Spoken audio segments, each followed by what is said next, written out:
Hello students. आज हम लोग बहुत इम्पोर्टेंट एक टॉपिक पढ़ेंगे जिसका नाम है नॉर्मलिटी। बहुत सारे स्टूडेंट्स को उसमें प्रॉब्लम होती है किस तरह उसको सॉल्व करें।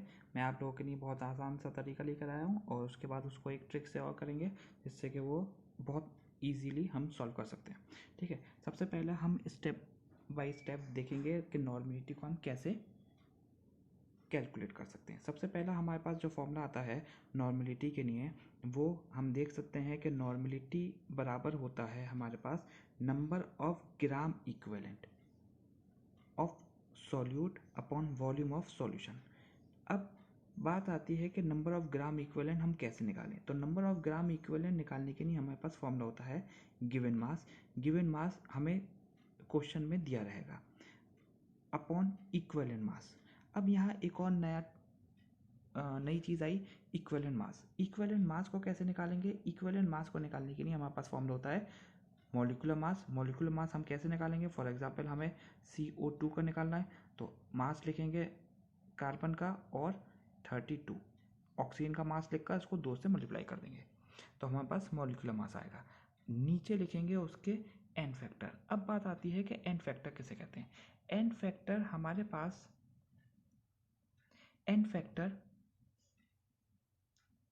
फैक्टर क्या क्या हो सकता है? नंबर ऑफ H+ हो सकता है, नंबर ऑफ हाइड्रोक्सिल आयन हो सकते हैं और नंबर ऑफ कैटाइंस या एनाइंस हो सकते हैं।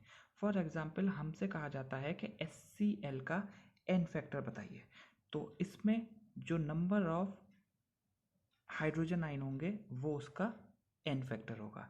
इसी तरह से हमसे कहा जाता है H2SO4 का बताइए, तो इसका हमारे पास 2 हो जाएगा क्योंकि इसके पास 2 हाइड्रोजन है। ठीक,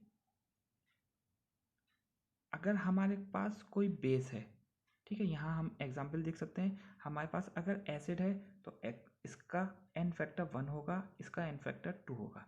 अगर बेस के लिए देखेंगे तो OH देखते हैं, इसके लिए यहाँ 1 आ जाएगा, यहाँ आएगा 2। अब बात करते हैं हम, अगर हमारे पास सॉल्ट होगा उसके लिए, तो उसके लिए हम नंबर ऑफ कैटाइंस देखेंगे। नंबर ऑफ कैटाइंस देखने के लिए हम क्या करते हैं, Na2CO3। तो अब नंबर ऑफ कैटाइंस देखेंगे, यहाँ नंबर ऑफ कैटाइंस हमारे पास Na+ है लेकिन इसके 2 हैं तो हम यहाँ 2 कंसिडर करेंगे और एन फैक्टर इसका 2 हो जाएगा। ठीक, कुछ और एग्जाम्पल देखते हैं हम। फॉर एग्जाम्पल आप याद रखिएगा एक चीज़ कि अगर हमसे पूछा जाएगा कि एन फैक्टर बताइए, एन फैक्टर CH3COOH का, तो 1 आएगा। अगर हमसे कहा जाएगा एन फैक्टर बताइए इसका, तो इसका हमारे पास हो जाएगा एन फैक्टर 2। कभी कभी क्वेश्चन आ सकता है हमारे पास कि हमसे कहा जाएगा कि एन फैक्टर बताइए SO2 का या SO3 का, तो ऐसी चीज़ों को हम कैसे करेंगे? सबसे पहले हमें ये देखना पड़ेगा कि ये कैसा ऑक्साइड है।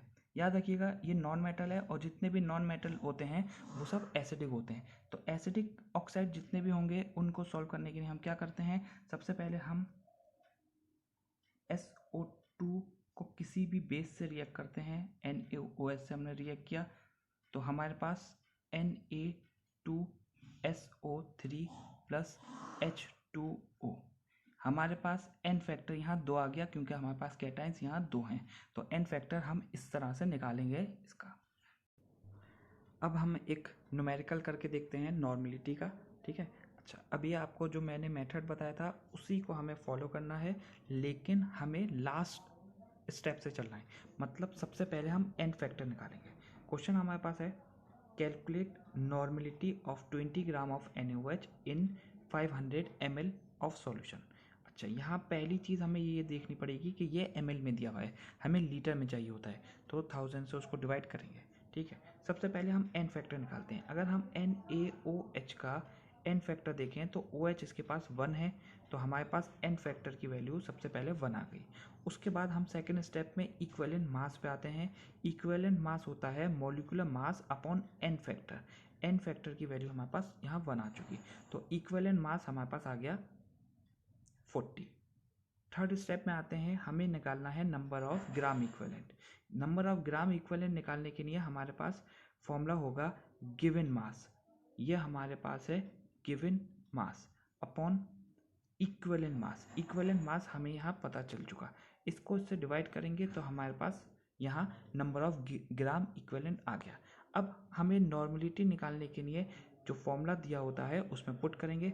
यहाँ ये 1000 से मल्टीप्लाई इसने किया क्योंकि हमें इसको लीटर में करना है। एक और क्वेश्चन आप देखते हैं, ये ट्रिक के साथ देखेंगे हम। अगर हमें कभी भी मोलरिटी दी हुई है और नॉर्मलिटी हमसे पूछी जाती है तो normality is equal to molarity into N factor. N factor इसका 2 है, इसको 2 से मल्टीप्लाई करेंगे, हमारा आंसर आ जाएगा।